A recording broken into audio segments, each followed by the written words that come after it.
All right, Zig coming in on the top. Today on the show, we have Bradley Conyers, a.k.a. Brad Ziggen. Bradley is a multifaceted musician. He's a drummer, singer-songwriter. He played in the band The Ziggens, as well as many other projects, and he worked with Glen Campbell, all of which we dive into during this conversation. Brad and The Ziggens have a new album out called Well Qualified to Represent the L.B, spelled S-E-A. It's a double record surf epic that is a masterclass in surf guitar vocabulary. It was written by the late, great Bert Susanka, who fronted the Ziggens, who passed away a few years ago from ALS. Bert and his son Paul crafted all these surf melodies and tracks and gave it to the rest of the Ziggens and Michael Happold, who brought this record to life. It's a beautiful send-off for an incredibly talented musician. There's 2 volumes of it, Volume 1 and Volume 2. Both are available on all the streaming platforms. Volume 1 has a really, really cool vinyl pressed. You can find it off Skunk Records and linked below. So as some of you may be aware, this interview, as well as a few others, is part of a project I'm working on. So when the Ziggens' last record came out, Oregon, I reached out to Bert and we scheduled a podcast to talk about the record and his career, but sadly his health kept declining and we kept having to reschedule the interview. By the time everyone could do it, Bert lost the ability to talk, and we settled on doing a written interview. So I typed up some questions and sent them to Bert. And Bert, throughout the weeks, would send me answers back. He also sent me like little notes, like saying, "Wow, you really listened." So I can tell he really enjoyed doing this, and it was a really cool way. I've never interviewed anyone like that before, so it was a cool way to connect with somebody. And so being that this was Bert's last interview, I wanted to make it as special as he is. And I didn't want to just put out the text and be like, read this. So I've been illustrating our interview into a graphic novel. And I've reached out to musicians who played with Bert, who played around Bert, and people who knew just how talented and special he was, to fully bring to light the creative genius that is Bert Susanka. My interview with Bradley is one of those interviews. So we dive into his career, and then we talk about Bert for a while. Also, we got to take a moment here for the late, great Jon Poutney, bass player of the Ziggens, singer-songwriter as well, who passed away in late December 2025, not too long after this conversation. Thoughts and prayers and condolences to his family and friends, a lot of these cool people I've got to talk with. It was a shame to hear that he passed. I was really looking forward to chat with him, but we know he's up there rocking with Bert. So one more thing I got to say before we get to this interview. I play in a band called Sea Level, letter C-Level. We are a funk punk reggae rock group based out of Cleveland. We take acoustic 12-string guitars and run them through Marshall amplifiers. Last week we had the great HR on of Bad Brains, and I have to do a little shameless promotion here. We have a new song out with HR called What's Left, and we've got a crazy concept record with a bunch of cool guests on that we're putting out here in 2026. So if you dig punk rock and reggae and HR, please give the track a spin. It's on all the streaming platforms. Lastly, before we get to this conversation, if you can like, rate, review, or subscribe to the podcast to any of the podcast platforms, it helps me keep talking to cool guests like Bradley. And keep an eye out for my interview with Bert, this graphic novel. When we put this out, I can't wait to share it. It's been so incredible to talk to so many people that were touched by such an amazing musician. And with that being said, here we go. This is my conversation with Bradley. And I reached out to Bert when your guys' last record came out, Oregon, and, the talk and help push the record. And we went back and forth for a while. Eventually, like a year later, wound up trying to do something, but then he lost the ability to talk. And my girlfriend was like, well, why don't you see if he'd be interested in a written interview? And I was like afraid to ask anything, you know what I mean? Because that's a hefty thing to go through at all. But I typed some stuff up and pitched it, and he seemed to really enjoy it. Like he would, every couple days or every couple weeks, he would send me back answers and, just little notes at the bottom. Oh, nice. Yeah. I seem to remember something like that when we were making the record. Yeah. Bert was doing a lot of grassroots. Anyway, well, we can talk about that, but it sounds like at about the time we were making, it was COVID, it was 2020. So that'll be interesting to talk about. Yeah. Making that record. Oh yeah, Okay. but Well, so I appreciate that you're a teacher and with the special needs going on. I've been a drum teacher at portions of my life and have found that young people in general, they kind of fit into a couple of categories. They're ambitious and practice and become good at something, or they are satisfied with just playing along, you know, yeah, playing a part, and that can be satisfying enough. Maybe the most social that they get, as far as a non-competitive getting along with others. right. Nobody's fighting for first chair in the Ziggens. You know what I'm saying? Yeah, yeah, yeah. You know, It is. It's really interesting because like there are some kids that are just like, I did the thing. Okay, I'm done. I don't need to do that ever again. And then you get the like how you're saying the kids that are like, all right, I practiced rudiments this week. What should I do next week? You know what I mean? Like they're hmm just so bought in and I see myself in those kids. So like out of like the batch of like 50, you get like maybe 15 that are real into it, and it's those 15 that keep you yeah, going. and that sponge factor where there's sponges to for everything, soaking up everything is much different than trying to teach an adult who's like, I can afford a nice drum set and I'm going to go take lessons from the guy in town at the music store in town, and I encounter somebody closer to my age or more into adulthood, and I'm trying to do a drum lesson, and they're like looking at three screens, trying to like diagnose a patient's shoulder problems for upcoming surgery. Oh god. Yeah. So you feel a little put in your place, as like, well, I guess the humble drum teacher is still just some kind of creature that goes around and bangs on bangs something with a stick and does it pretty okay, you know. Yeah, no, I know what you you know mean. It's because definitely this guy was like a surgeon, and I don't know how sponge like he would be to the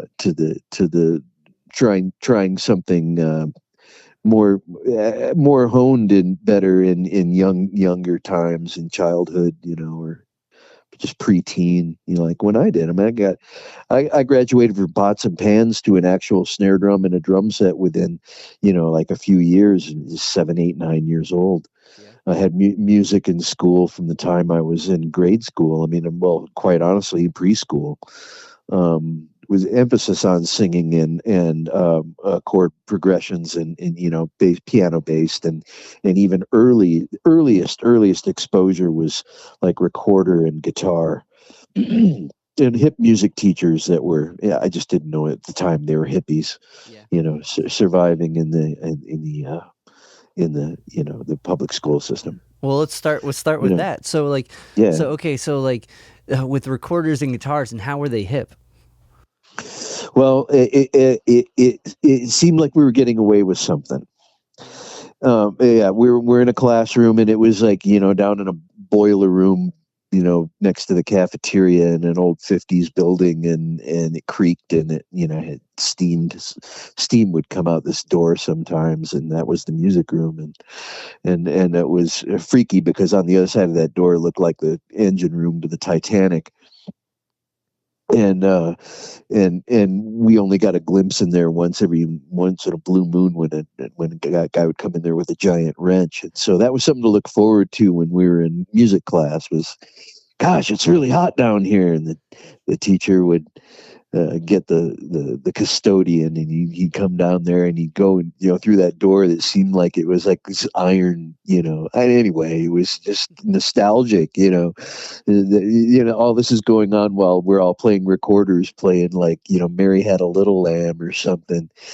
And we weren't forced to sing. We actually kind of wanted to sing. I can't imagine what that's like today. I mean, I even tried to teach a little bit, in my, I guess I was in my 30s at the time, or approaching 40, and I taught in the Norwalk School District for a stipend, after school stuff and K-8, and trying to get people, young kids interested in either singing piano, guitar, or drums. all of which I would cover, a class of like 20 or 30. It was pretty crazy. That's a lot for one guy, man. That's a lot Yeah. to do. Yeah. I'm sweating Yeah. on that one for you. Oh God. Yeah. Well, it was the spectrum was everything from, an eighth grader, well off family, just trying to have something to do after school and chomp gum with their, counterparts and kind of, make fun of me. And the other one would be like some, like 8-year-old kid who's like, wow, well, when my dad gets out of jail, he's going to buy me a drum set. And you're just, it's the other side, it's just a completely different side of the spectrum, what you encounter in their lives, what part of their lives you're injecting yourself into, and what music is going to make, how it's going to settle in, how it's going to factor into their growth. I was lucky enough to do that when I was, 6 years old, in church, Yeah. so like most people, church or school or both. It's like, but those two scenarios are like the most humbling and like kind of commonplace things you find yourself doing as far as like teaching. You're either catching them right at the beginning and they're excited about it and their life is like this already humbling journey. You know what I mean? Or you're getting the middle schoolers and they're like, oh, who's this guy? Well, you think about the forbidden fruit back when you were their age. For me, I'm approaching 60, so I have this vision of that room, that dungeon like room by the down in the basement, and playing recorders in there, and learning note value on a fold out keyboard, and major scales and things of that nature. And I just wonder, at what point do modern kids of that age get stimulated enough by even somebody putting that instrument in their hands, Yeah. or playing a trumpet in front of them for the first time. And it's fascinating. I mean, the first time you hear a saxophone and then somebody like, tightens up a reed and hands it over to you, and they actually, you try to make noise out of that thing and it seems impossible. you know and but somebody took the risk of just saying, well, I'm going to waste this reed and let this kid blow through this thing. And my brother became a sax player as a result. you know could play his way around most woodwinds, a clarinet or an alto or a soprano, accomplished keyboard player, and an all-around singer. So, we played together when we were 2 years apart, and we played together when I was young, probably would say, in my first bands, and would be like drums and keyboard duo, which is not far off from what I'm doing right now, where I'm playing a lot of bluegrass standards kind of revved up into a frenzy, like a little bit like White Stripes, drums and another guy playing guitar or a mandolin or a fiddle or a banjo. Any number of things in a duo situation. So be playing like, Devil Went Down to Georgia with a guy, and trading the vocal parts, you know, and then playing something by Fogerty, So, it has, when you're growing up and you're in those instances, those hippie teachers that I was mentioning were dropping stuff on us that we didn't know was molding our youth, and what did they listen to? Well, I listened to like the Doors and psychedelia and Beatles and Beatles, Stones, and Janis Joplin and all the things that came with being born in me myself anyway, being born in 1967. I mean, it was, my parents were running from the hippies to rural Iowa to have me, to make sure that they didn't get it, but they didn't do a very good job, because by the time I got to preschool, I was making tie dye and churning butter. That's awesome. So as you're in the boiler room and you're like playing recorders and like learning, and like I imagine like choir singing's involved, right? Like as Yeah. far as like, so that sense of like harmony and like being able to like express yourself vocally, did that come, I mean, as a kid, I think we don't think about it. We just do it. We follow what's around us. There's like Following is the key. You see, yeah. that's how it starts. It starts with the hymnal. You get into the hymnal and you're sitting next to somebody who's heard the song and sang the song before, your mother, some family behind you where the dad fancies himself a pretty good baritone and he's there, oh, up and down the river, the beautiful river, and you're listening to people do their harmonies and you're looking at the page and you're hearing it go by, and it's a live pianist or an organ player, and there is a certain energy that is the equivalent of like the modern day subwoofer, that music has evolved into more of a presentation that involves a certain electric amount of energy, enough to make your bowels react.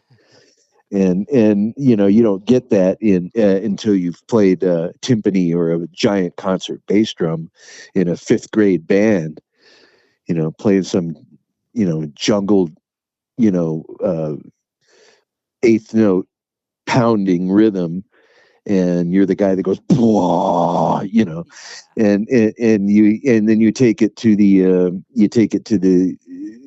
next extreme when you're doing it in the gym for the actual concert, and with a reverb time of like 4.2 seconds on a lexicon, and it would just be thunderous, and rattle your teeth.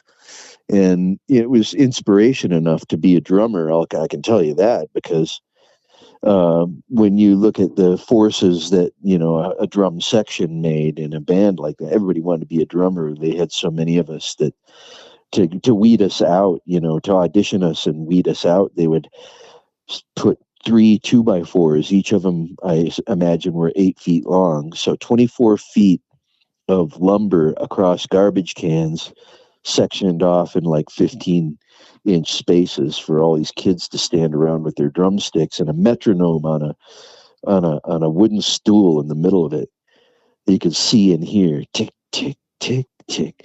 And we would go from whole notes to half notes to quarter notes to eighths and sixteenths, and some of us would be tempted by triplets, and then the rudiments would come and stuff like that. And the people who would get tired of banging on a piece of wood would lose interest and go away, and the rest of us were suffering through the whole notes and the half notes to on the bass drum and the low stuff, to the occasional crash with giant symphonic cymbals and stuff like that. So you really have your whole body into it, and there's nothing like it. So when you sit down behind a drum set that at the time you're a little kid and everything feels like a Bonham kit, everything's massive to you, and you go and you lay your foot into it and it has a tactile feel. It rattles your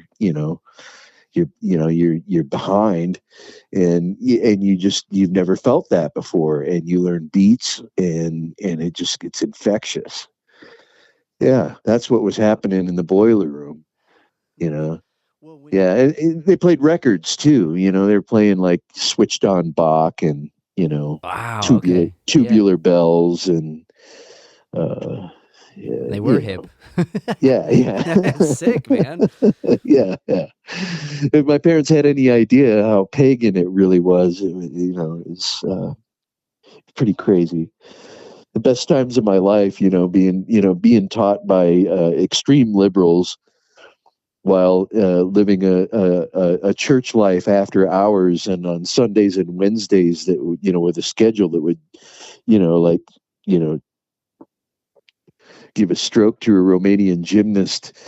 It just like, your life just depends on the social calendar of when am I going to get to play drums again, But that's, just even you describing that, like how the build up to actually getting behind the kit, and like the kind of the dedication to work through all the, the basic rhythm durations and the rudiments, and like really like see and feel that with your whole body makes sense, that like that sets you up for this is going to be it. You know what I mean? Like saw some singing drummers early in my life, because you have to kind of sing to be in a band, or I should say it helps.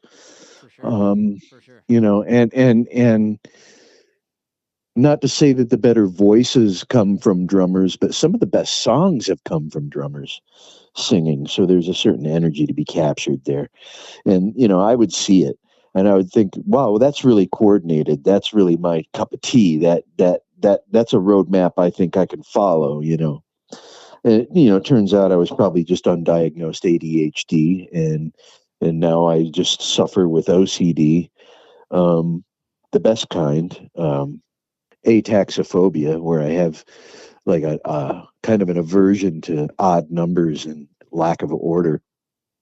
So it helps me tackle the roadmap of things that are in odd time signatures or even divided, in threes.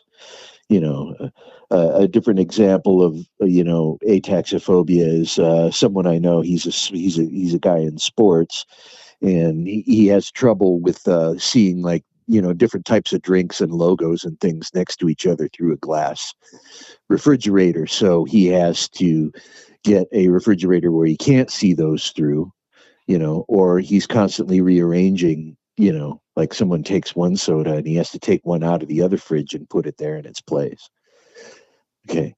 So, that's a little more of an extreme example. And another guy that I met that, tried to buy a drum stand from me, but he was suffering. His OCD was so bad, poor guy, that, he was really tearing his life up at the time. And he had a partner with him that, she was really looking out for him, but he was struggling to buy a stand from me because there was a oil bottle in the back of my car. And if you have OCD, it might feel like it's contaminating things.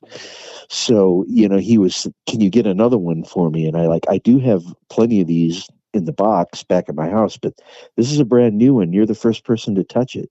And he's like, but he couldn't handle that because that oil bottle was there.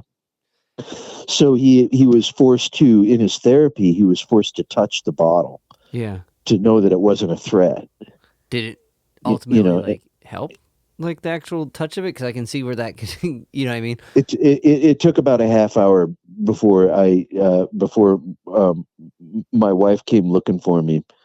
And I settled it by going and getting him a stand to because I don't think the guy could have slept that night if he didn't complete the task. And that's the way I feel sometimes. I mean, as a drummer, as a musician, it's like got a show to do, got a task to complete, and it's a series of mountains and turns in like a cross country race or steeplechase, something that nature. Because I totally ball in motion, and inertia.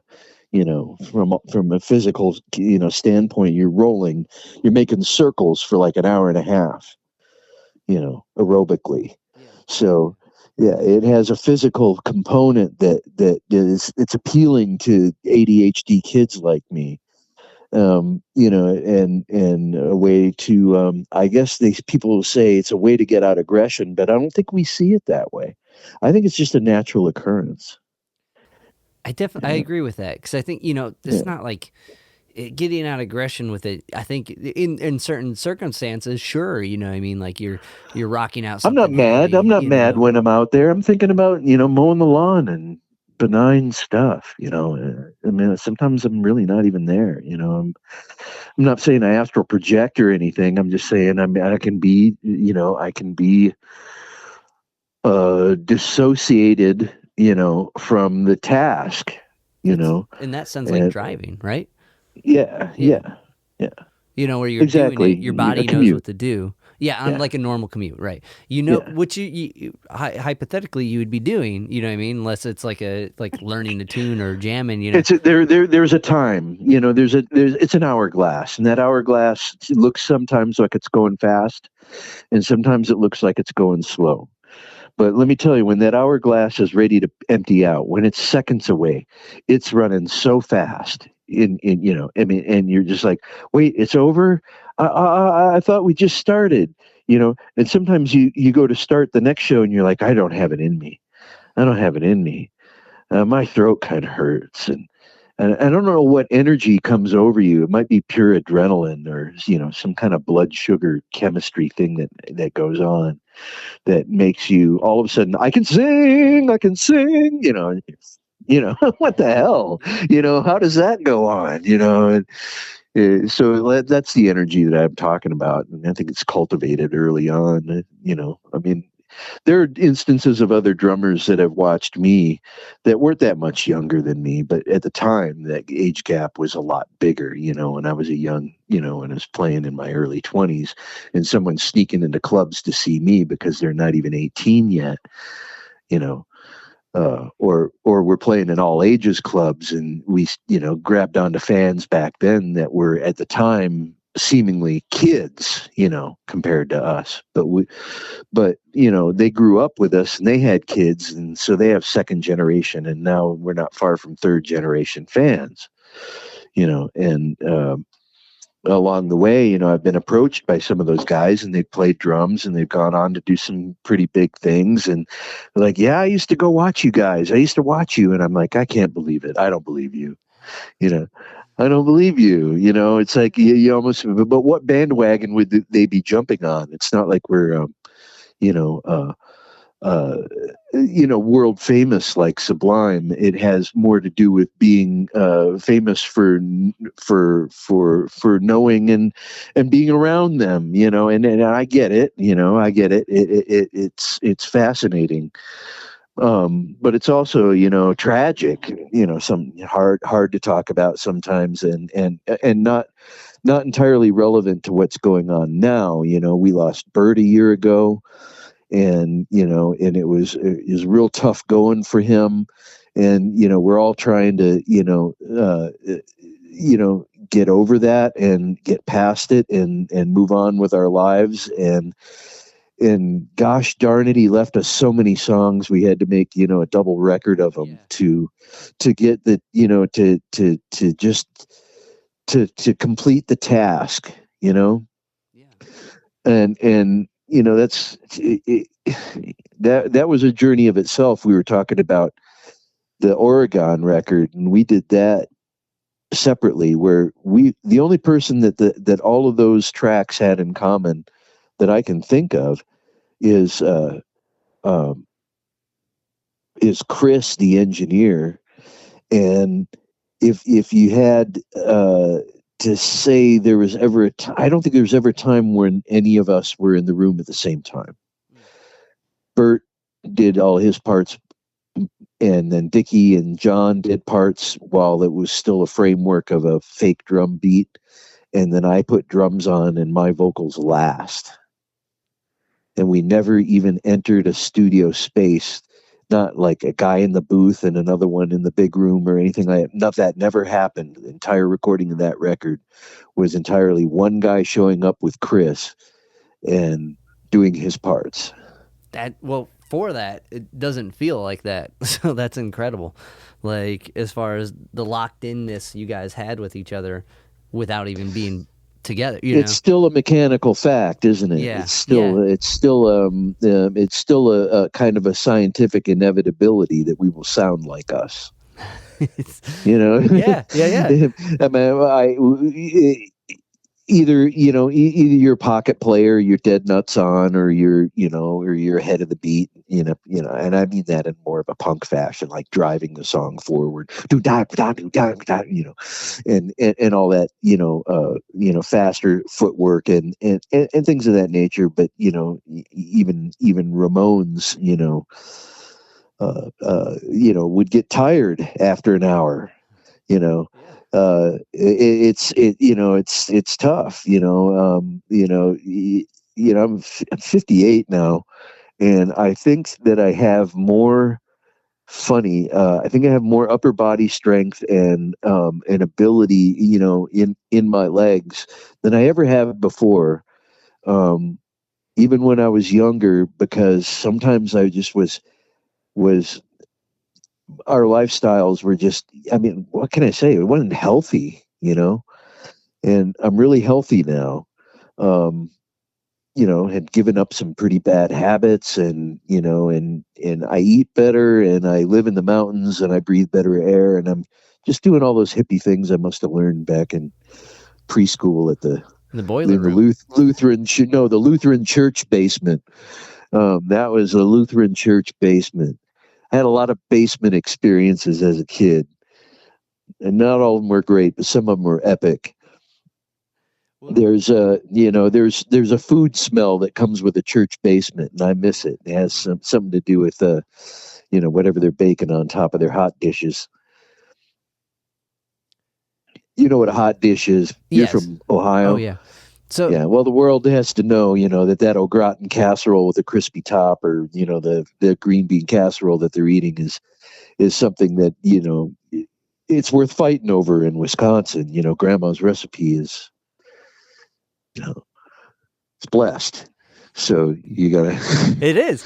Well, it's funny because even I remember with some of it, just basements and bands, or basements and just being, there's a space there that it's unfinished and you kind of get to finish it, you know what I mean, with whatever you bring into it.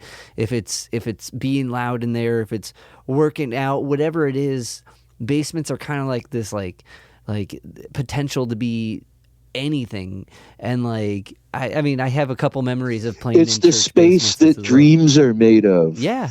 You know what I'm saying? I mean, in a house, and it's the belly of a fortress, or maybe that was the metaphor with the whole dungeon-like rooms that seemed to have another purpose in mind when they were built, but they ended up being the music room. And it moved around, and you got older and you went to another school, and then it was modern, and they had those chairs that, were like tulip chairs and good for your back, and Manhasset music stands that, defied gravity somehow. And you thought that tech was just going to come up and bite you in the ass. And it turns out it took till now, It took till, well, I should say this last generation, or at least, well into the 2000s, before people, let's just say dial up and rotary phones are something that, people don't understand what they are when they see them in a movie. I mean, I'm watching a James Bond movie right now. It's from the 80s. And I'm just looking at architecture and what people are wearing. And I can tell you that anybody on this crew that was a guitar player was playing a Roland JC 120 amplifier. Yeah. Yeah.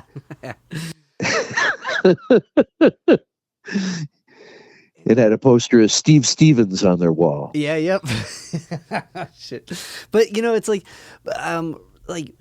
but kind of to build back on that, it really is interesting, because I think I reflect on most my experiences started in the basement. They still go into the basement. You know what I mean? That's where that's but the kind of build out of the basement, right? When you start playing in bands, and at what point do you head to California, and meet? Well, let's put it this way, the California dream, what you don't know it's happening to you. Maybe you've heard the song, maybe you've heard a notion about the California dream, but it exists in a sense, like a Dorothy, getting out of town kind of context. Your goal might be the East Coast. Your goal might be the southern states, or Florida, let's just say, or but California is specific to a certain vision, a certain lifestyle that people think is obtainable, right? And I think at the time it was 1985, 1986, and hair bands were evolving into what would become grunge, and who knew that people were soon going to start injecting reggae and island, influence into that punk rock, and Bad Brains, and and Sublime, and there just were too many rim clicks on the snare drum going yak yak yak yak yak, to avoid the energy that was the reggae was pumping into music in that early 90s, as the hair bands went away and became grunge. and I just think that, well, thank God, because even like the first guy that played guitar in the Chili Peppers, Hello, he kind of laid down a certain pattern that other guitar players would still follow, so that the Peppers sounded like the Peppers. But did John Frusciante really play like that guy? Hell no. He's completely player, of his own, and so is the other guy. Was it Dave Navarro? Anyway, Yeah. He it, after, it, yeah. technically a different player as well, and still, but tried to, I mean, he filled arenas. The guy obviously, got there. You know what I'm saying? And you look at they're playing in the same band, they're playing similar material, but they're not the same people. You know, in that they're in the same role. You know what I mean? So they're just actors in a certain context, playing the role of the previous guy and then adding their own something to it. I think of all the guitar players that have been in Kiss.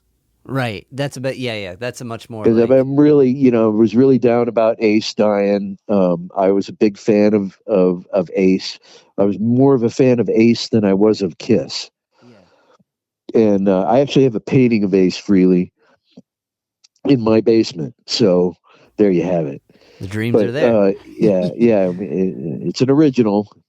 I don't know who it's by. I got it at a gig I played. I could go down and look up the guy's name, but I might think of it while we're talking. But it's done up in kind of like neon color, like an orange and yellow, or I should say more of like a sunburst colors you'd see in a Les Paul. Oh, that's sick. Yeah. Sunburst and so in a negative image kind of way, and it's really big, and it's on the bathroom door of my recording studio. And I think about all the other guys. I've met some of those guys. I've got, through the years. I mean, if you've been in this business at all and you've been into major cities at all, one thing you can always do is, well, Kiss is playing in town. You can go see them, and it's true. And they did that for years, and they did reunions and they did all those things. And when they got back together in the 90s was the four of them, the original four, and Ace was out there. There was something to be said about the originality of his playing that, that he when he plays, you can tell it's him. Right. Right. It just had, even if what you're thinking of it is a little bit of sloppiness, or a little bit of old-fashioned way of doing things. But he had a flair and a personality in his playing that was, pretty much as cocky as his voice was. If you ever heard him talk, he was hysterical. He was a cut up. Yeah. And I met Eric Carr, the drummer who replaced Peter Criss. And I was a young man when I met him. He was in the band. Now that I think about it, he was probably in the band for like 8 or 9 years before he passed away. And then they had all these guitar players like Vinnie Vincent and Bruce Kulick. And for like a minute, there was a guy named Mark St. John. And I thought that he might have been from Garden Grove. And that's why I think of him when the song Garden Grove comes on. I think about the guy who played in Kiss for a minute. And there was probably a handful of others. And even Anton Fig and some great drummers played on Kiss records. So there's a musical lineage that is, kind of like Deep Purple. Anybody who plays with Kiss is probably pretty good at it. And if you can play as good as Ace, you can be in Kiss. And I don't think Paul Stanley's any slouch. I mean, he's played every note of every show too, with a guitar on most of the time, and he sings, the freaking Phantom of the Opera. I mean, I can't do that. It's definitely that's high range, man. Like, yeah. He does that shit. Yeah. So I and he continues to do it. Into his 70s. So God bless those guys. I mean, seriously, God bless Kiss. I never thought I'd say it.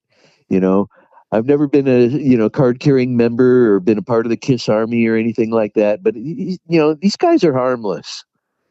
You know, No, yeah, they're fun, dude. Kiss is like you can't not have fun with even if you're not in on the bit, right? Kiss may not even I be in met on the bit. Bruce Kulick, the guitar player that was with them for a very long time, and he remembered me like a year later. I met him at a concert, and then I was in New York a year later. I was still a very young person, and I was excited and starstruck, and I saw him coming out of a guitar store near Times Square, and I'm like, "Hi, Bruce, I'm Brad. You remember me from blah blah blah?" And whether he acted like it or whether he was sincere, he did. He sat and he talked to me, and I didn't even know that the guy next to him was his brother Bob, who played in Meatloaf, Wow. I think. And so I got to meet the brothers, and they're New Yorkers, lifetime New Yorkers. Kiss in general are New Yeah. Yorkers, Yeah. and it had, so I had this kinship to Kiss in New York. I had a best friend in high school who went on the road, with them a year ahead of me, graduating from high school, and did merchandise and some other things to stay on the road, and eventually made a career, you know, in production. And so it was funny. I had all these people in common with, and in the end, I had friends who were like pyro guys on their shows. So, after years of doing sound and working in lots of venues and around a lot of unions and some pretty sizable gigs in pretty big convention centers, you get to know some of the familiar faces in that world, and Kiss would hang on to their people for a long time. I mean, uh, they were like Rush and any of those other bands that were still doing it after 3 or 4 decades. You might outlive your staff. You know what I'm saying? You have to get a new front of house guy, but it's only because of Mom's Gravy. Yeah, Yeah. we all go home after go and eat everything covered in hollandaise sauce. Yeah, like, but I mean, like, but it makes sense because they would, it work. These guys are working. This show turns out good. These are the people we want to be with. We know this works. So was like with having that kind of connection and is that what ultimately took you to California? I think it did. Yeah. But like I said, that dream wasn't connected necessarily to California at the time. It kind of was a little more. It was a little more New York, Brooklyn specifically, because that's where my friend went, and we stayed in touch over the years. So when I came to work in New York more often, funny enough, that meeting that I was telling you about meeting the Kulicks in New York was actually, I was 15 years old, and I was in town playing with the University of Wisconsin Lacrosse Symphony Orchestra at Carnegie Hall, Wow. and it was a day off, and I went with some guys that were obviously older than me. I was like I was one of the kids they allowed to be in the college orchestra because they couldn't fill it with the roster they had, in small college. And so my high school band director recommended me, and I was going to get college credit for it. So I was already in private lessons with a guy who was a prof at the university. So I got into the university orchestra, and that's what took me to New York, and the chance meeting with them. I'm not saying they had any impact on my career directly. They didn't like call anybody and say, "I met this kid from Wisconsin. God, he's great." There was nothing like that. It was the inspiration. You know, we were just looking for the spot where Billy Joel took the picture from the front of his record or something, and ran into those guys. I remember I remember on the same trip, so I'm like 15, barely maybe 16 years old, and I was trying to I was trying to impress the one of the viola players, this nice girl, and she had a sister who was also in the orchestra, played cello, who was looking out for her sister, so didn't want the drummer to be hanging around her sister. But I was working that angle while in New York, and so I was supposed to go to was supposed to go to Radio City Music Hall and see the Rockettes. And I thought that I had worked out my tickets with the whole trip and everything, but evidently I did not pay for them, so my tickets were not at will call. And I had to leave my date there. Oh no. Yeah. Oh, and I had to walk across Manhattan from east to west, pretty much. You know, to the west side where our hotel was, across town the short way, but it wasn't the short way. I was wearing a suit, carrying a camera bag, had a bouquet of flowers on me. Oh gosh, yeah. I was a sitting duck, and everything that's going on around me sounds like the beginning of April 1992. There was a riot, and it was, it was just like crashing and people screaming and people yelling at each other and drunk people and people breaking into cars and it was like Hill Street Blues. It was like something out of Hill Street Blues for me at that time. I don't know why. That was Chicago, I think, but it had that feel for me. Spent time in Chicago then too, because we were connected. Our church group was connected to a college, Trinity College down by Chicago. So we would go down there and sing in the missions and churches and be put up overnight by the parishioners, so we have these devotionals and family time with strangers from out of town, sleeping on sleeping bags and floors and couches and stuff. It was pretty freaky. But it was part of the musical growth that we were talking about. I guess I decided at that point I'd rather be in the Ramones, and kind of geared my whole look and playing and attitude towards that, because I was like one of the only kids in town who even knew who they were, and they were from New York. Right.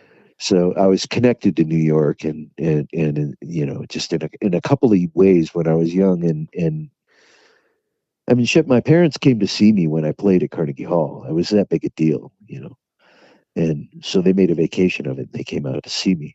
And I literally saw all of Manhattan in that trip. I walked it, I cabbed it, I went places I should have never gone. And then when I went back as an adult, I started to learn that I had a lot more friends out there than I thought that had migrated out there. And so I was dead set on going to New York and going to broadcasting school. And then I thought I was going to make my money going to broadcasting school by being a jazz drummer.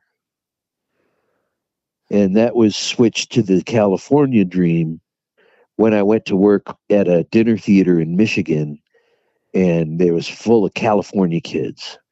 And they totally switched my attitude, told me that I could totally work more and enjoy life with the good weather, and I could ski and surf in the same day. And they convinced me. Well, when they put it like that, when you put it like that, you could drive your Jeep right onto the beach, and which wasn't true, and maybe somewhere up north, but you don't know until you get, maybe in Top Gun you can do that. I tried it. I'm sure I was ticketed. So I mean, just even come out with the attitude, when you were bopping around New York, did you ever catch any of the punk bands at that time? There's a place called the Continental. I did go to CBGB. Yeah. We played at places, the Ziggens, I should say, played at places out there. There's a place that's not around anymore called the Wetlands.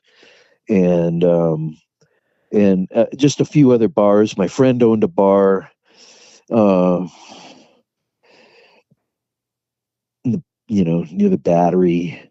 There was Sublime came out and played a gig at the Bowery Ballroom, and I was working out there at the time. And the other people on the bill were Run DMC and Joe Strummer. Wow, that's a sick You got bill. A picture? Yeah. I got Sublime.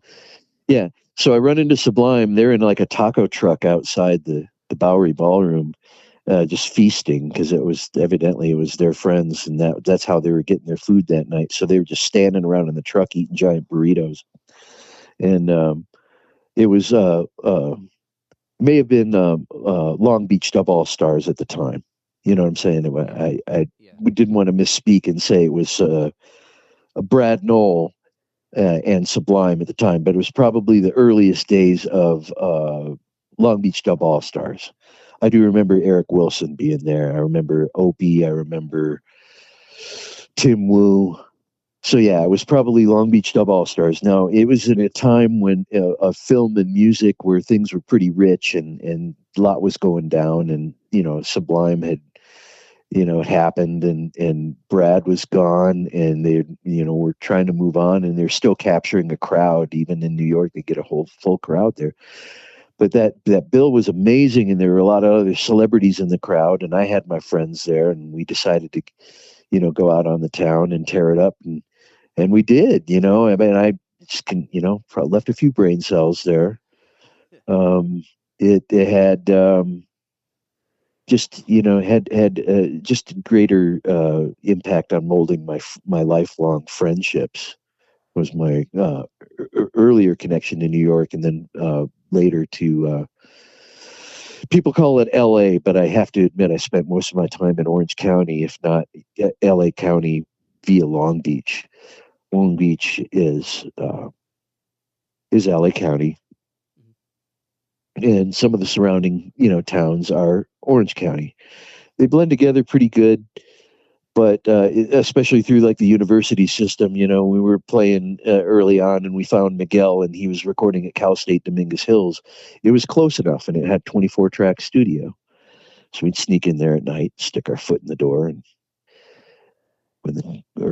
find the janitor to let us in or something. Somehow we got in there and got into the mic locker and set up and recorded a record without them even knowing about it. And I was spending my days working sound at a dinner theater, and I was spending and I was surfing and skiing. That was my California dream realized. I mean, it sounds like pretty much what they pitched. Yeah. It was. I did get scared after about a year of it. I went home with my tail between my legs. I was pretty young. I was pretty green. I wasn't too much upset by a failure of any sorts. Didn't like any failure to make it in music or anything like that. I just was young and longing for home, like a kid at camp. So I did it, and I realized, oh shit, this isn't going to work. I can't just move back home. And it wasn't 3 or 4 months or like a summer went by. So I'm right back out in California. So I made the trip twice, like a van full of stuff. I'm moving out there. I'm moving back. I'm moving out there.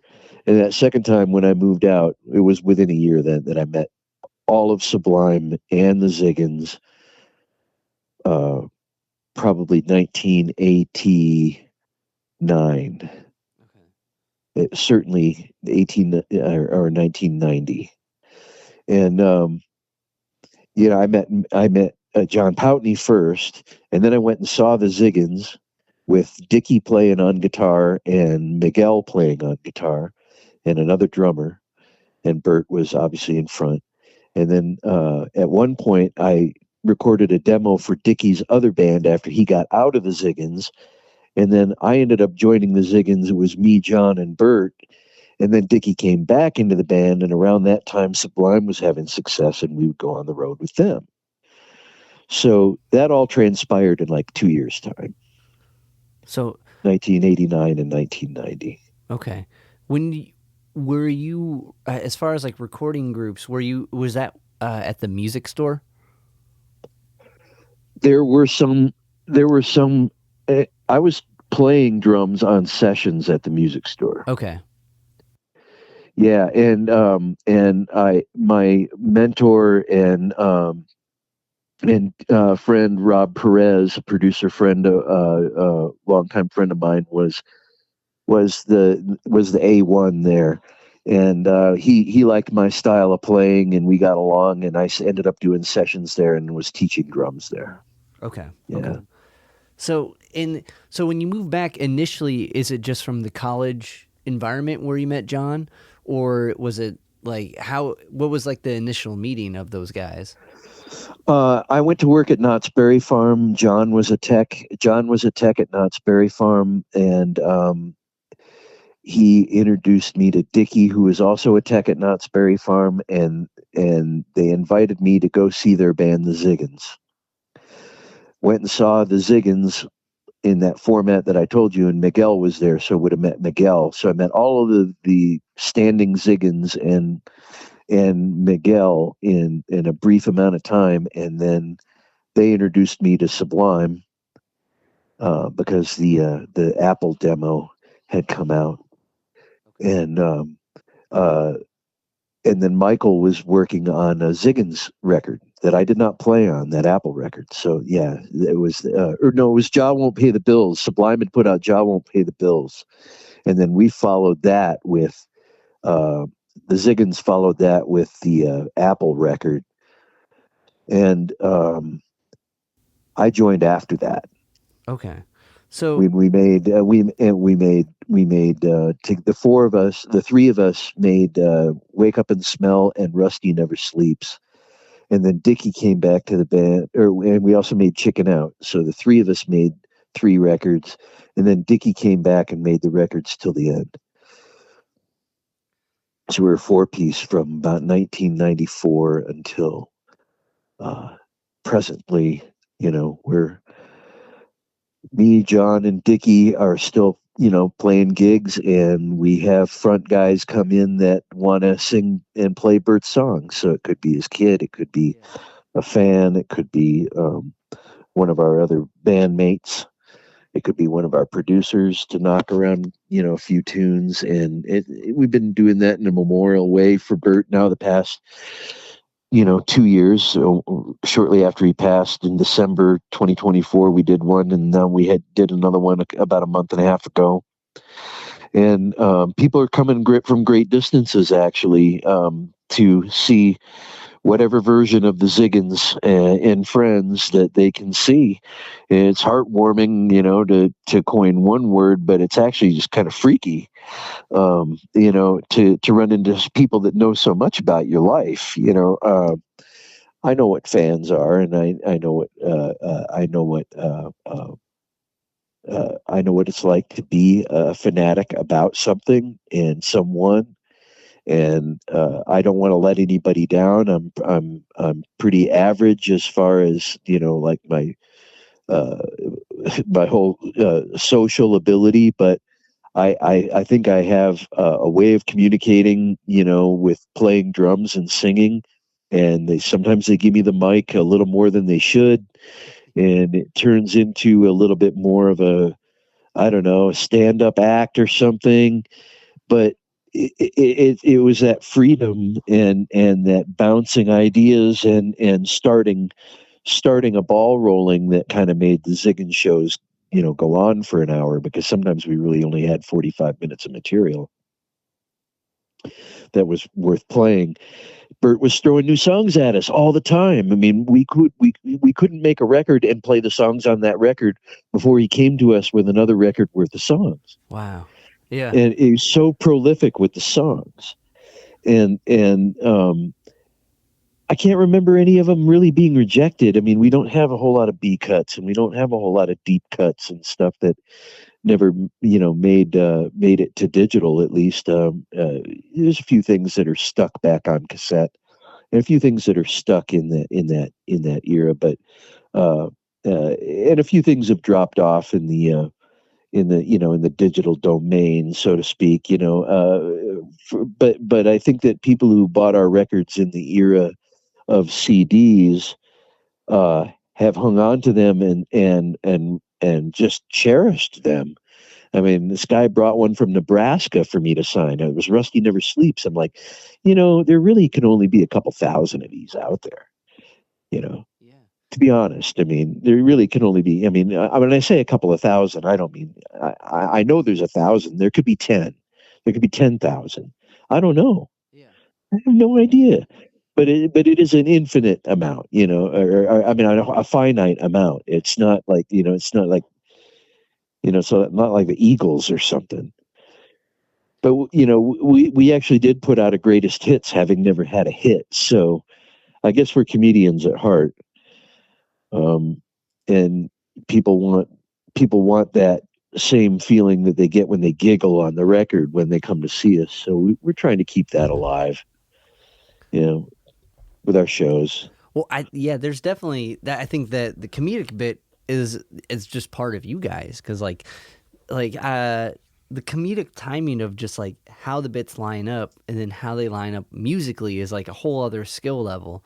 And I guess like on that kind of like topic for a second here, like was there like any like I guess a rehearsal or writing, or would you guys as a group would you kind of like shift it to comedically kind of fit something like timing wise better?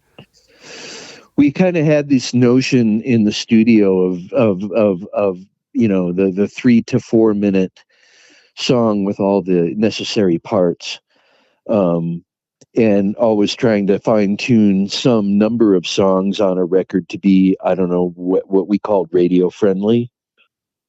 And it wasn't so much a way of playing as it was a production value.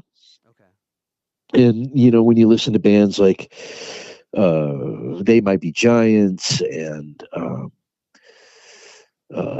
prog rock bands that are obviously well in tune with their recording process, and Pink Floyd and Steely Dan and all the sound check bands, I call them, all the good stuff for playing in sound checks, and the great musicianship that's sealed up in them, and how it survives because they just happen to be there capturing it in the best way possible. And so we had this notion that being in there was like that. For me anyway, it was like, oh, this is what Steely Dan was feeling, in the creative way. So a lot happened there, but it was Bert bringing songs or I brought songs, and all of us would collaborate on them, whether it was the 3 of us at the time or whether it was 4 of us at the time. And I have to say the approach got different after Dickie came back into the band, because the power of 2 guitar players and the switchability of surf songs and things that can be done between 2 players and one taking more of a lead route goes right back to that Ace Frehley thing that I was talking about. Because I saw him play in later days, and I was realizing that he I don't think he was I don't think he was terribly flashy. I think he was actually a little bit bluesy. And it seems to me it was kind of a nice slapback for a band that started in 1972 or 1973 to play so many blues tunes in their first couple of records. Yeah.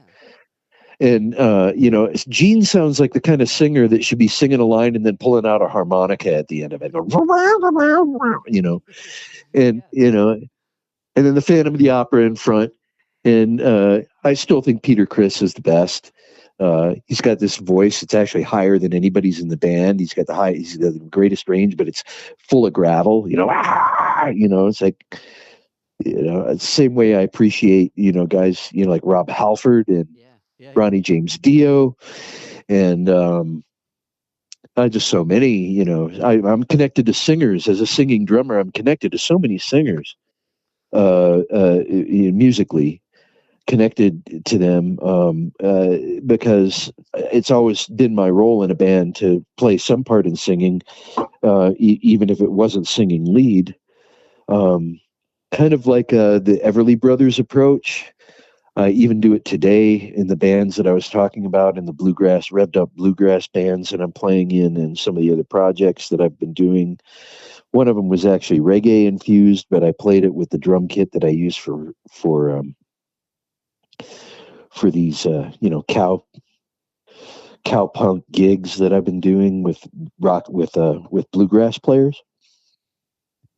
And it's fun because I go do my shift at work, and there's already fans there, and they record my stuff, and they just I can watch my shift like 24 hours later. So like when you say Everly Brothers approach, like can you elaborate upon that? Yeah, well, a 2-part harmony versus even just 1 part. You know what I'm saying? Like a poetic interpretation of 2 guys, 2 voices anyway. A duet all of the time. You know what I mean? Most of their songs, and I think I hear the same thing in a lot of Roy Orbison songs. But they're not so doubled up. He might double his own voice in some of that production value and stuff, and but it just seems like I mean, the difference between listening to a Cheap Trick record and listening to Cheap Trick live is, well, Robin will always sound like Robin, and they'll always sound like Cheap Trick, but there's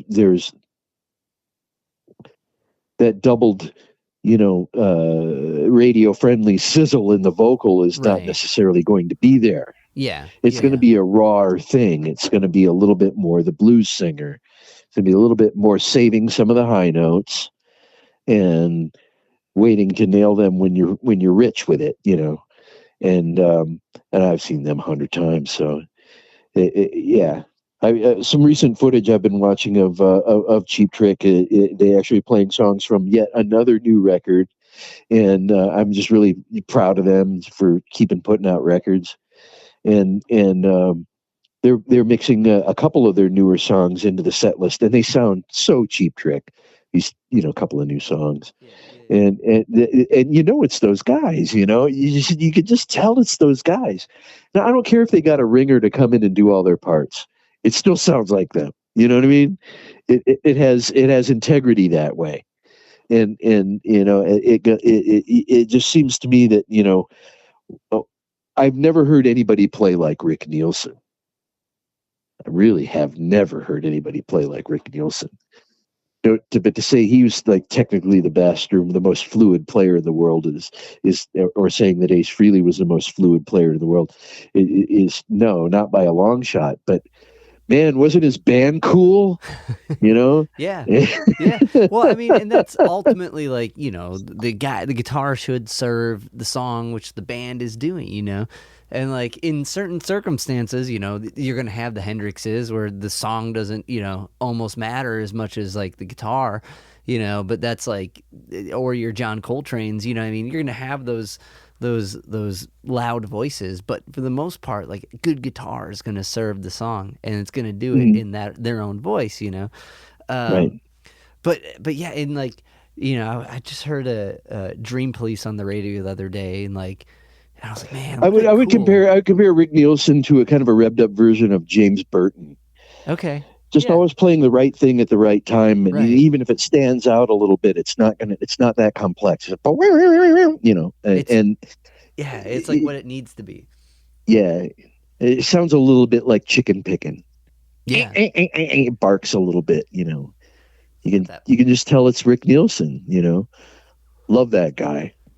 So okay, so agreed. But going back, so you meet the Ziggens, like kind of what's like as far as like meeting like Bert and the crew, what's kind of like some of the first impressions where you're like, these guys are fun, I want to hang out with these guys, or was it, oh my god, these guys are wild, I need to what was like the initial, like, I guess kind of like draw for you?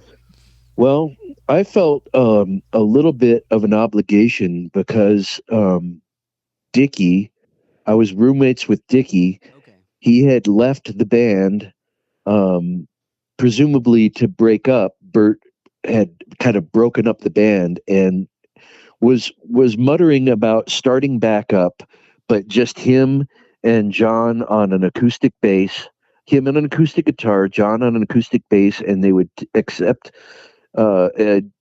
drummers who would like play a snare drum with brushes, like Violent Femmes. Okay. And I had drums like that. I had a small kit, but and I of course I had a snare drum and brushes. And I would think of playing with somebody in that context. I would now today. I do it quite often, but I bring more. I bring the kick and the hi-hat, and I kind of make a washboard out of the drum kit, turn the drum kit into the washboard, kind of backwards from the whole, hillbilly way of playing, with a washboard and thimbles and maybe a cymbal to whack and a wood block or cowbell. And that's the way I transformed my kit into that kind of hillbilly drum kit, and not so much emphasis on having a rack of toms, but having like a cowbell and a woodblock and a siren whistle around my neck. And so that appealed to them that I had that going on. But I also had electronic drums that looked like Thin Mints, wafer thin, and they made they sound like Duran Duran. And man, Bert was not into that. I thought I lost him. Thought I lost him with that. I really thought I lost him when I started talking about my musical influences, and I was talking about the Moody Blues and uh, uh, Judas Priest and Blue Oyster Cult, and, a lot of prog rock, a lot of weirdness. I was listening to Frank Zappa a lot. I was listening to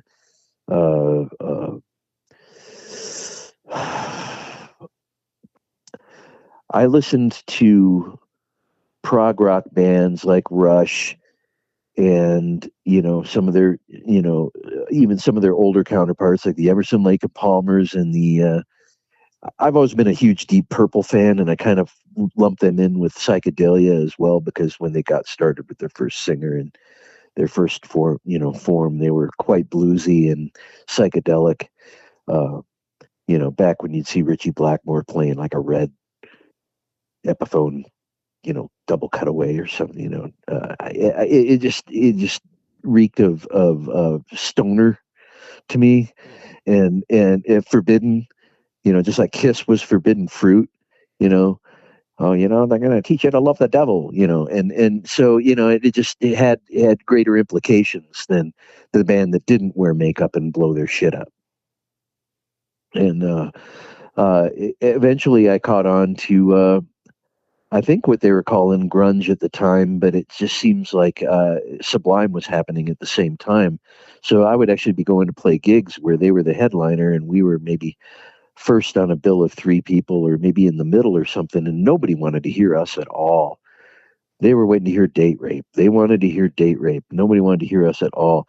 We couldn't win them with a surf tune. We couldn't win them with a ballad. We couldn't win them with anything. But when we start play a song and sing about how great it is to be unemployed, we connected with 50% of their audience. Man, I sing that all the time, dude. That song is so ingrained in my head. All those scenarios are real, I'm a Trekkie, having never been to a convention, but I think Star Trek has always been and will always be a great influence on my life in a social way. It has a deep impact on just social order and trying to understand other people, Right. and hopefully they can hopefully they can understand you, like, and when I say me, the OCD ADHD me, as well as I can deliver a punk rock set for an hour and 10 minutes for you. Lately it's been bluegrass, but we punk it up pretty good. Well, I mean, on a side tangent, I think bluegrass to some degree is pretty punkin'. But I agree with like Star Trek, and it's like sci-fi shows like that, and Twilight Zone. They have this whole higher like metaphor that they're talking about. You know what I mean? Like there's way more than that's on the surface there, and like it shows like I don't think all of us were. I don't think all of us were necessarily worried about the space-time continuum. But now we think of our impact, what we say and what we do, and what we burn and what we throw away and stuff like that. So, didn't it have some extraordinary and significant impact? Now it's 50 years later, I suppose. Close to 60 years since Star Trek, I mean. Well, I came around when Star Trek came around. That's how long I've been around. I think it debuted in 1966, and I was born in '67. So I was watching that and the Apollo missions, and my mom would take me out in a blanket, and I can remember this. My earliest formed memories of my life. I could have been 2 years old. My mom taking us out and pointing up to the sky and saying, the astronauts are having trouble getting home, and we're going to pray for them. And I had Apollo wallpaper, and my uncle was like a ceramics expert working for Rockwell International, who built rockets. And so I was very connected to space, and for that reason, both the reality of space travel and sci-fi, totally. Well, yeah, like how could you not be? You know what I mean? Like it's the westward expansion upward. Our cars looked like rockets then. Yeah, they really did. I mean, it's no wonder that, like 20 years after that, or maybe call it 30 years after that, somebody thought, a Ford Probe looked pretty cool. Some, space age polymers, it just, everything we know comes everything's made of space age polymers. I'm as old as space age polymers. I've got as many cracks as space age polymers. Okay, the kind of so drawing it back, so you guys you go through these influences that would have surely scared Bert away with like his maybe like punk and like Hank Williams country type of influence, but ultimately that doesn't happen. So Bert had a very, very, very small and select amount of bands that he gave credence to. Yeah. And I look at it now as that he wasn't, I wouldn't call him diverse in his musical taste. I think he was honed in on a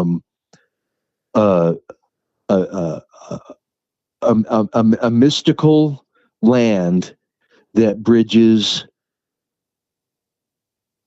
the Beach Boys, and that style of making music, genius driven, let's just call it that, and I'm referring to him as the genius, Bert. And what I think is that he had the tolerance to put a band together that he could still inspire us to play his songs, even when they would come in, and this is a song about buttermilk. And we're like, well, this really isn't going to get us on the radio. And I mean, it sounds like a very band thing to say. Yeah. But it's real. Yeah. At a certain point, it's like when they're sitting down there in a basement in the movie Rockstar, and they're getting a new lead singer, and he's like, look at the PA he brought us. Yeah, you hear the voice he brought with him? Yeah. That happens. Yeah. I remember watching that flick all the time. That was a good flick. So yeah, I mean, when you start, like, because, like, some of the, like, that's kind of like the best thing. I'm not saying we clashed. I'm not saying we clashed musically, but it was because of some of that clashing, that we came up with that Everly Brothers way of doing things. He was not prepared for me to sing as much as I did. Okay. And I would hum a harmony, and presumably this is an original song that he hasn't shared with anybody and I've never heard before. And he would start to sing, and I'm just citing an example is Big Salty Tears. He would be singing that, and he'd go into the chorus, I'm at the age when I realize, and I'd be, I'm at the age when I realize, and it had, and that had impact from the fans that heard it from the very first time. Yeah. They heard that, and so I learned to sing more of the songs with him together, even if that wasn't really his intention. So that kind of turns a Ramones song into something else more. I think the gap I was talking about was probably more between the Beach Boys kind of experience and maybe something like, I would say, some of his very few and cherished bands. Dead Milkmen. I just hate to give it away. What some of his greatest influences really were. But I'm going to specify Paul Westerberg. Okay. Not to say that Replacements isn't a band unit, but the Ziggens and Replacements have a lot in common in their, I don't know, just their, like I said, that genius fronted. Sometimes we're not throwing it at the wall to see if it sticks. We're ramming it down your throat. Yeah. Yeah. Yeah. You know what I'm saying? Yeah. No, so just like you guys start playing as this kind of smaller, stripped down trio. At least that's initially what it's going to start as, and then these records start coming. So like, when you initially started playing, were you working on the stuff for like I think it was Rusty Never Sleeps, right? That would have been that first. Wake Up and Smell the Ziggens, then Rusty. But so those tunes were there, and like you're learning them and prepping them, and then Bert's just kind of throwing the next record as you guys. A lot of songs for. We repeated a few songs on Wake Up and Smell that Bert had done before. Yeah. And then we also repeated a few songs that we did before on Ignore Amos, where we did a new version of Big Salty Tears, and then when we did Pomona Lisa, we did a remake of a couple of songs like I'm Trying and the Waitress song, which had descended from Something About a Waitress. So there were a lot of multiple versions. Surfin' Buena Park had an earlier version that we published on like I think it was on the Greatest Zits record in one of our surf compilations, and we farmed it out in a lot of ways to television because it's a better surf instrumental than the one we did for Pomona Lisa.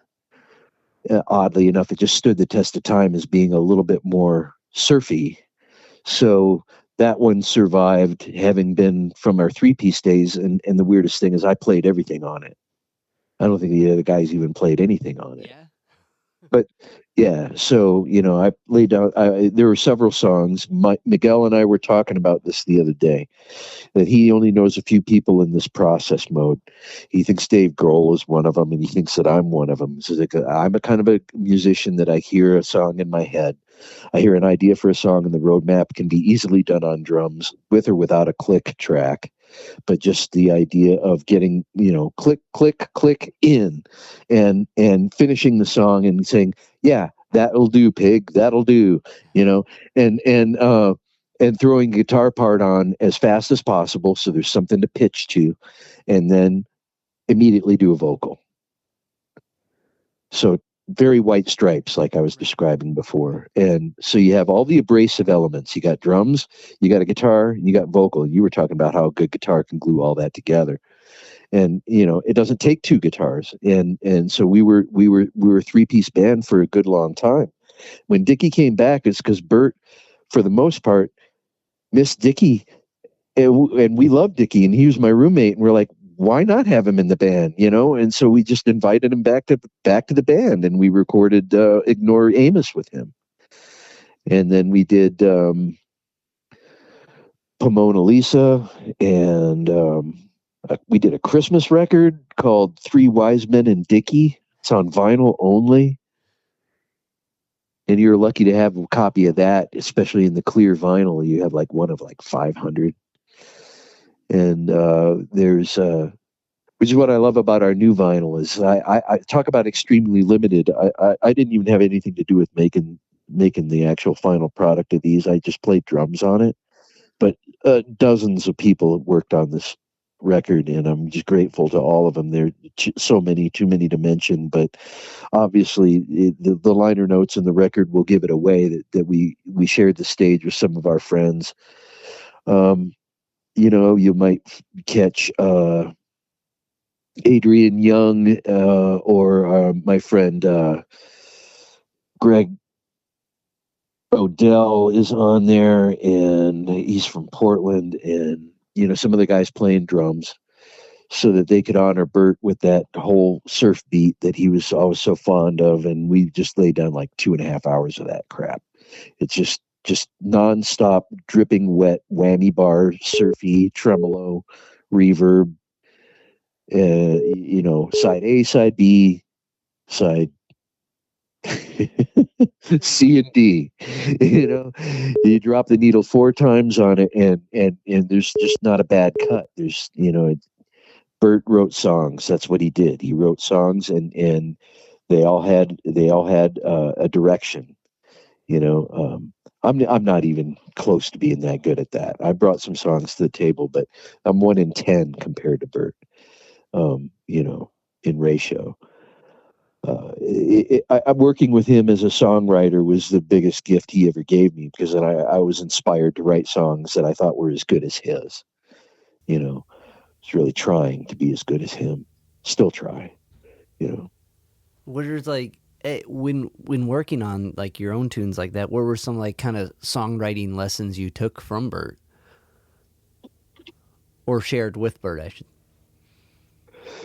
Well, Bert was different from me in that he was never afraid to be silly, and I would take some things seriously.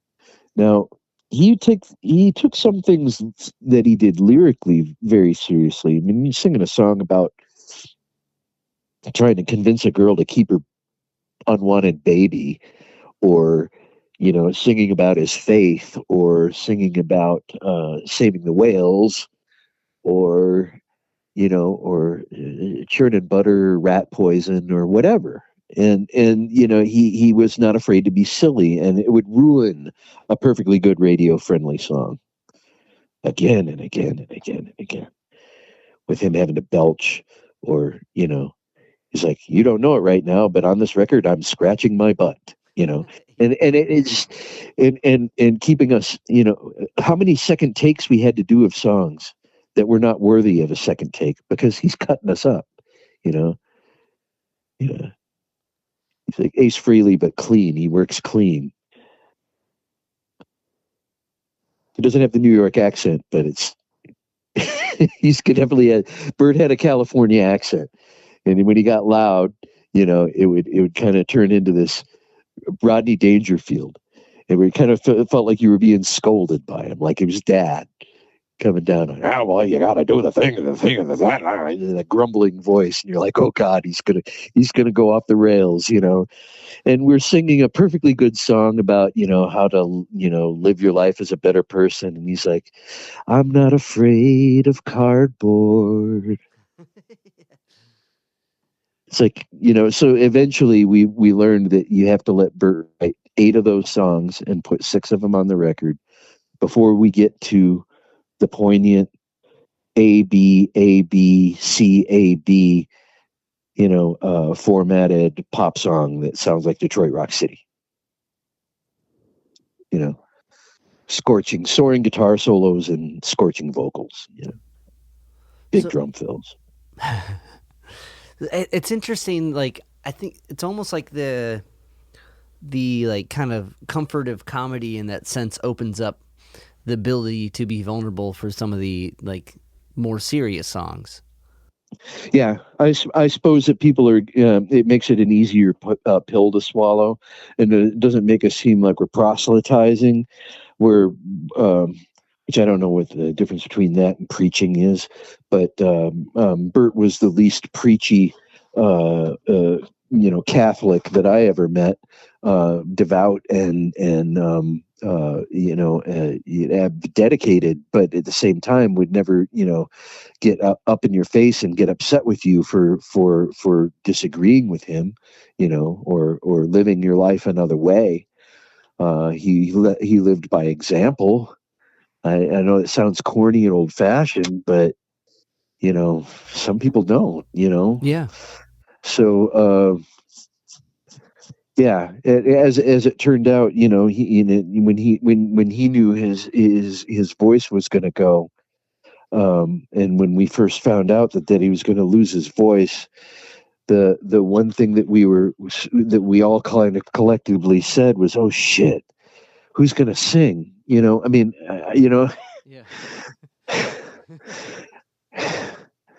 that's that knee jerk as it was. It was the kind of thing where he was already prepared. He had like 25 surf songs sitting on a tape. Damn. Yeah. Yeah, that's freaky. Yeah. Yeah, I mean, from everyone I've talked with, just his ability to write so much and so consistently. Like, did you notice just how did he have he would lock himself down for a week or something, or did he just write every day? Like, He had a habit of waking up or going when he was going to bed, grabbing an acoustic guitar that he kept by the bed and turning on a cheap cassette recorder and thumbing or strumming his ideas with some vocal harmony and a few words attached to them in there, so he would be memorable in the morning or the next time he got around to finishing that idea. And so he had a discipline, that way. And so that collected, his thoughts. And I don't know that he did that with every song he ever wrote. I'm sure there's some songs that were simple enough that he brought them to us. And once we got the format down, he was a little more together on the lyrics, or we might have maybe made a suggestion on a rhyme or two, but it was generally him, yeah. In a pure publishing sense. He's, the author of so much of our music. So, yeah, we could never sound the same, without his guitar, obviously, certainly not without his voice, but at the same time, people want to hear these songs. And, you see Sublime's out doing it with Jake, and good on them. It's like they sound like them, and our good buddy Trey is playing with them, and Trey showed up at our show the other day, and it was so good to see good hometown boy done good, and he's playing a nice Sunburst Les Paul. Speak of the devil. Yeah. Was it well, I mean, okay, so because you mentioned earlier, you guys would all kind of chip away at the stone of the song when Bert brought it to you guys. So was that more often than not? The song was kind of like a musically structured, or yes, okay, it would be, but he would often leave out things like bridges. Okay. He would often not have them connected with bridges or necessarily want to change up the chorus. Sometimes they were a bit droning in their A, B, A, B, A, B in a format sense, or surf songs that don't necessarily go to these monumental modulations or chord changes, stuff like that. But we would have weigh in a little bit more on, say, let's try this here in the bridge and change the lyric to this. And it could be at the suggestion of any one of the rest of us, but was probably, as far as vocals and lyrics, more often my department to help out with that. Okay. And Jon, believe it or not, has pivotal vocal roles on every record, even if it's one song, where Jon was absolutely spring forward and say, "I'll sing that," and he goes. So that's a little tidbit, is you have to listen for the Jon songs. He's got a very unique Canadian voice. But I mean, just so okay, so and that was in that type of songwriting, there was no that was welcomed, or that there was no pushback on any of that. It was right, or was there more there was rarely a time when Bert would be play it like this. Okay. Yeah. It was more often he would say where do I go next? Okay, that makes sense, because if you're constantly stirring up as much like he did and bringing it to you can't have everything fully written. It makes sense that the process would be here's the scratch, and then everyone gets together and helps, bake the whole cake of that sense. So is there any I guess moments of kind of song clarity that you can recall? Is what? Do you have any specific examples of some things you pitched that ended up kind of twisting the song and bringing it to a I would say Fat Charlie. I think Bert came in with the riff. And then he came in with da na na na na na na na na na, and then it probably went to na na na na na. I call it Batman. Yeah. It was kind of Batman, and it was just a instrumental with a like a little breakdown. Na na na na na na na na na na na na na na na na na na na pop pop pop pop pop. So it was just this groove that he had come up with, and I showed him. I probably took a guitar out of his hands and showed him where to go next in a bridge, and then I went home and wrote all the lyrics for it. So musically, it was like 99% Bert, and lyrically, it was 99% me. It's a rare example, Fat Charlie. Yeah. Was it? That's I like. It's an incredible, like, I don't know, trust to have with, just with anyone to know that they're behind your message, especially if it's as like, as absurd as like, Fat Charlie, you know what I mean? Just like, or buttered milk. Like, I already had an idea in Fat Charlie just because it's a little bit about one guy I grew up with. Yes, it has some, great, hometown example. Centered, like most of my songs are centered around growing up, so, and Bert's are they're just so much more diverse. They're from all over the place. Like I wrote On the Way, I probably played everything on that. In fact, the second time we played that on Pomona Lisa, it's Elliot Easton playing guitar on it from the Cars. And so I'm honored by all of that, but we still like the other version, but the demo version better because it's Bert liked the way I sang it. So yeah, so there's something to be said about the first time around. Sometimes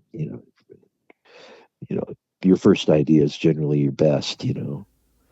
First try. Yeah. Well, I think you think that's going to be the final take of it. You know what I mean? Like, this is it. Yeah. Well, when we were recording at Dominguez Hills, we had to do rough mixes onto a cassette every night to salvage because we didn't know if we'd be able to do overdubs or even mix it, or even when we were going to be able to put our foot in the door again. We were literally like crawling up there with a reel of tape under our hands and like darting into the door when the janitor was leaving.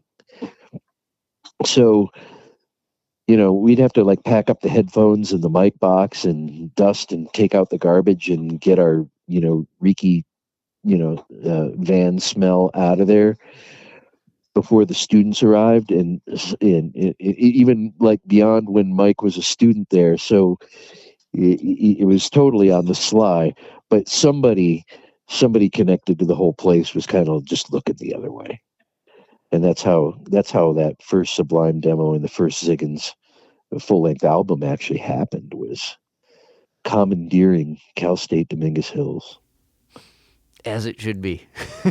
Yeah. That's all. I never paid anything for parking either. Nice. But the kind of bouncing ahead, like with like this surf record, like kind of like having that just like that quickness that he came prepared with all those like surf melodies. Did at one point I heard, I can't remember who told me, I think I heard Bert say it in another interview that he was working on a vocal record before that. Well, I don't know how much any of that might have been Oregon. Oh, okay. Because what it started out as and what it turned into, was all wrapped up in COVID and before Bert got, diagnosed. I mean, he was having some trouble. I think most of us didn't see it or didn't know about it in the making of the record. But like I said, we were never all in the room at the same time. So it was kind of, he kind of hung on to that information, and he prepared by putting every idea he had to date down on tape, and it all made it to Pro Tools, and it all made it to vinyl. So that journey, mission accomplished for Berto. Yeah. And actually, in this last show we did, we played songs that the Ziggens had never, that Bert had never had the opportunity to play with us, from this record. So other people playing the guitar part and other people doing vocals on some of our older tunes. So, we're actually playing new Ziggens material. That's incredible though, because I mean I saw clips from that show, and what the clips I saw, like, it sounded incredible, and it seemed like definitely that, because that was for the release of the both parts of the Surf record, right? Yes. Yeah. And like that record itself is in like the amount, like what you guys are able to do, and like it doesn't, like I talked with Miguel a bit, and like just how that record came together, and like it doesn't feel like that at all. It feels like in the room, you know what I mean? It doesn't feel as like uh Yeah. cut and mashed as it ultimately was. It doesn't give that sense at all. Um Oh, now I remember what I was going to say. Working with Elliot. So going back to when you guys were working with Elliot, like, how was that like whole experience? Because that's like a whole different direction from the other three records where you're sneaking in studios, and Mm. Well, it was still a marathon Still okay. making that record because Bert insisted on doing 21 songs. He thought that being in this professional environment with a producer, that every single song was going to be polished and perfect, and that, and there's going to be hits galore. But he didn't realize that in the math of things that he didn't have Brian Wilson's unlimited time, money, and resources at the time to single-handedly make a record with more didgeridoos than anybody had on the planet. And you just have an imbalance in the idea, the ratio of good songs. And so whether it's our most popular album, it's our best selling album that I know of, is Pomona Lisa, a fan favorite. And I think a lot of it has to do with the choice of songs we did. So I put on there some remakes on there that came from our earlier records when we were a three-piece, or when I wasn't even in the band at all. And so kind of bringing things into the modern way. And we had a name producer, and we're working in a posher studio environment. But Bert insisted on doing so many songs that it turned into a marathon. It sounded like a Ramones record. What do they vote? And it's had and certain ways it went together. It probably suffered vocally for it because there were some songs that could have used a pass where we could have been a little more Michael Bublé about it. And they didn't understand our process. So we didn't waste too many good songs on Pomona Lisa. We put good songs on there, and so it stood on its own and did really, really well. But I could say every other record was a better experience. Okay. Because like I always found it interesting too with the like kind of repeat of certain tunes, and like it sounds like it's mostly when tunes got re-recorded, it was mostly kind of the opportunity for where they were being recorded to get like a different approach to them, right? Yeah, well, I just think that producers take a different line as far as what they think is palatable material than you as an artist do, and you have to trust them. Or you don't, and and then you get the "I told you so." Yeah, yeah. I told you, wacky kids, you should have used reverb. um, so while all this is going on too, when with your own like musical career, you do work. You start working with Glen Campbell. Now, is this during the process of all this recording and writing with the Ziggens, or is this kind of like, Yeah, yeah, for 18 years of it. okay, Yeah, I joined the Ziggens in 1990, and I started working for Glenn in 1994. So that went on until he left the road in 2012, and the Ziggens continued to play. When Bert was around, we were still going into right up until COVID. uh, it was like a third career for us. After I got off the road with Glenn, he retired, and by the time Glenn passed away in 2017, we were like, you know, 17 years since we'd made a record. So 17 years since we made a new record, because we'd released old material and did our greatest hits and stuff like that. Our stuff was staying out there. It was kind of getting a rebirth on the internet, and so we were not getting any sales, but we were still getting exposure, being Sublime's favorite band and all. And it made a big difference for us, in those times. But the second career, happened while I was with Glen Campbell, doing monitors for him and other production tasks, and eventually became his guitar tech and a bit of a stage manager. So it was a career, inside of another career, and I managed to put out like 9 records with the Ziggens in that time. So it's That's a good incredible. long run. Yeah. Yeah. That will just to manage both those, because those are, I mean, both, running a show for Glen Campbell, that's a big production, you know what I mean? And like doing the punk rock route, doing it all your guys' self is a whole other type of big production. So, like, I guess, like, working with Glenn, because, I mean, one of the, That's getting off of a tour bus or getting off of a jet and getting onto a van yeah. pulling a trailer. Yeah.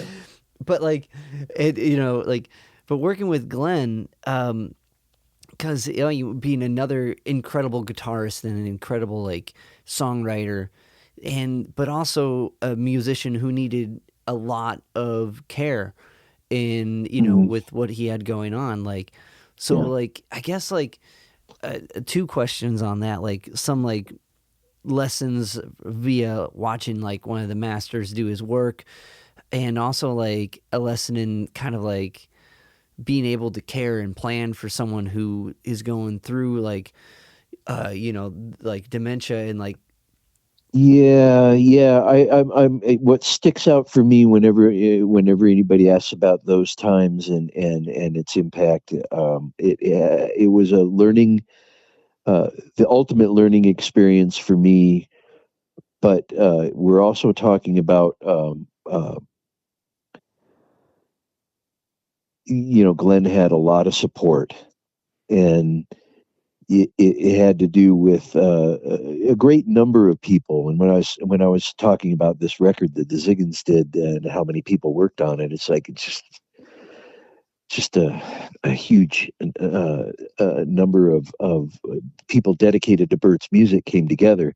Well, it was that way with Glenn as well. A lot of artists that had worked with him in times when he remembered things better, came back and reappeared in his life, and he was able to reconnect somehow, even if it was lightly small or brief or something like that. He was just sitting around with guys, like that he played with in the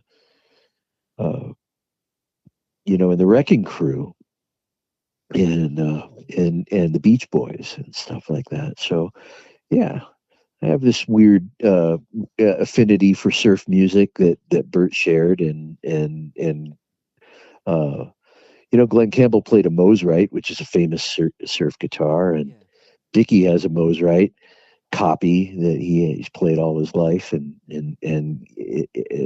there's so many connections in music, not just that you bought their record or grew up seeing them on TV, but I've gotten to meet some of my heroes. It's not the horror story that most people talk about. I mean, there's some truth to it about meeting your heroes, but at the same time, maybe you could be a hero to them. I tried real hard, did my very, very best with Glenn, and I would, just like you would for, say, your parents or anyone you love. You have to just be patient. You have to repeat yourself a lot, and you have to put them at ease with the fact that if you realize that they're confused or they feel out of place, and just remind them that they're okay with you. Why? Well, because you're there. Oh, okay. Who are you?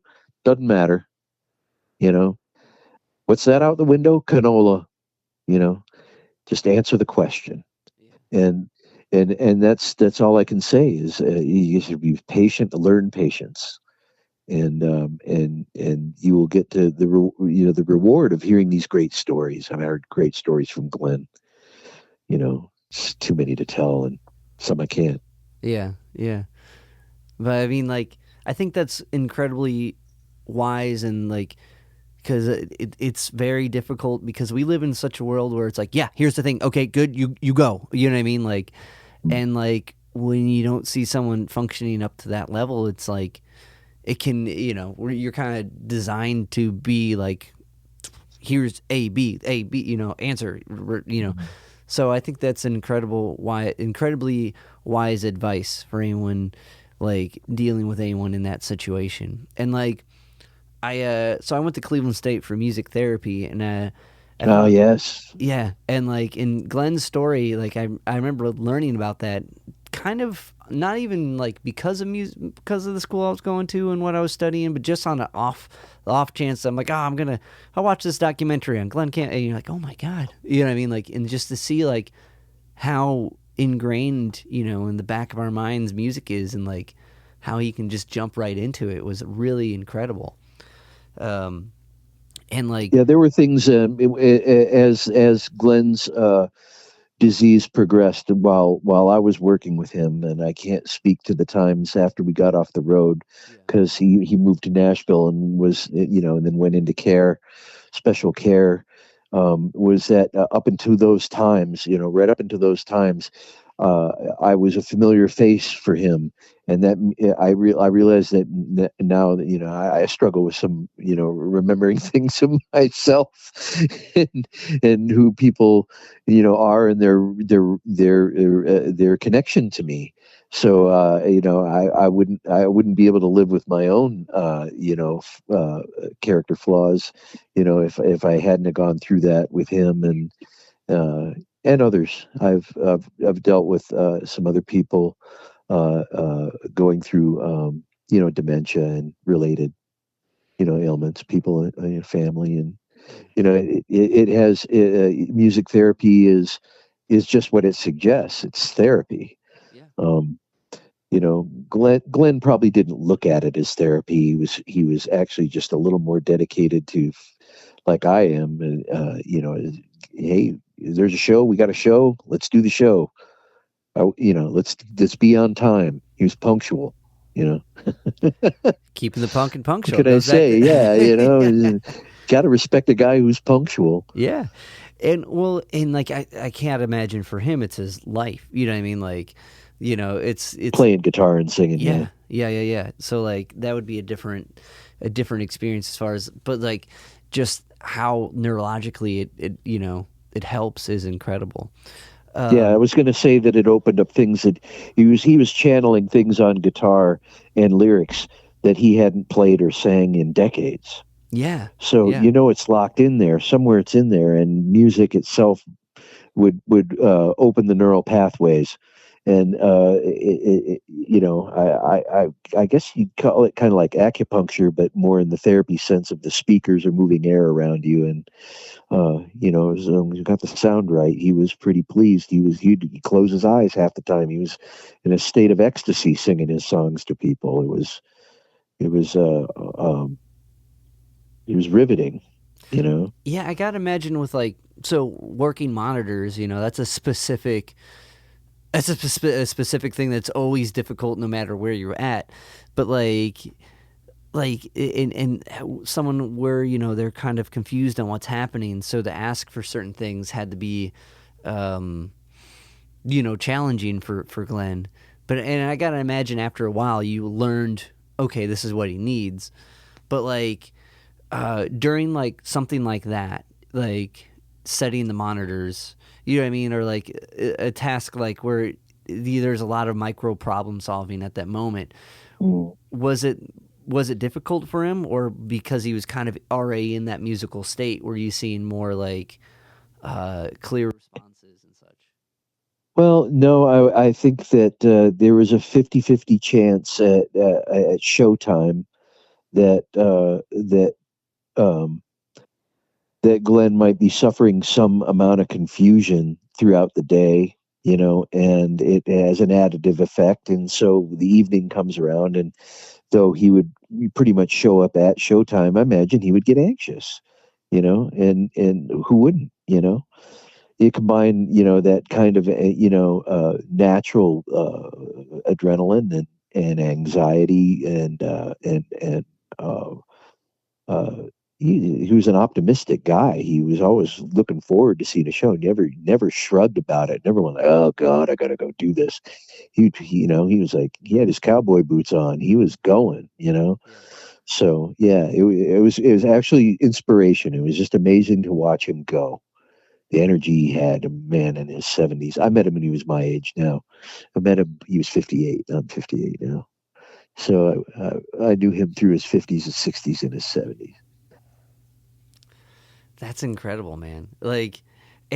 Ultimately, how did you get that gig? How did you come across Glen's team? Mutual friend at Knott's Berry Farm. Okay, Knott's Berry seems to be as far as the Ziggens go. The more I've talked to more I talk to people involved, Knott's Berry really seems to be the place. So, was it just a summer gig? I think a lot of musicians try to be technicians so that they can pay the bills, and they either get in it for profitable reasons, or maybe they stay in it for the consistency of work. Musicians don't always stay musicians, but they stay in the business. Yeah, I feel like it's one of those when you take any creative gig, but in this case music, there's so many different hats you have to wear. You know what I mean? You're writing the record, you're recording it, you're playing drums, you're producing it, you're going out there and you're putting you have to become a guy who makes graphics. You got to become all these different things. So you're already wearing all these different hats. So I've talked about that with the fellas in many a van trip about, hey, this is my role, and this is what I do, and this is what I do for the band, and I ultimately I never did anything I didn't want to do. Any flyer I made, any artwork I contributed to, any song I wrote, anything like that, I was happy to do it. It's not a labor, I'm in a band. Yeah, it's freaking cool, of course.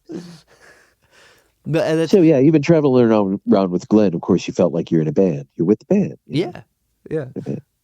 Hey, I got to wrap it up, but I was wondering if you had one more. I'm trying to man. I really think we got a lot into this, man. I really appreciate your time and your insight. And it's no problem. It's been a pleasure to pick your brain, my friend.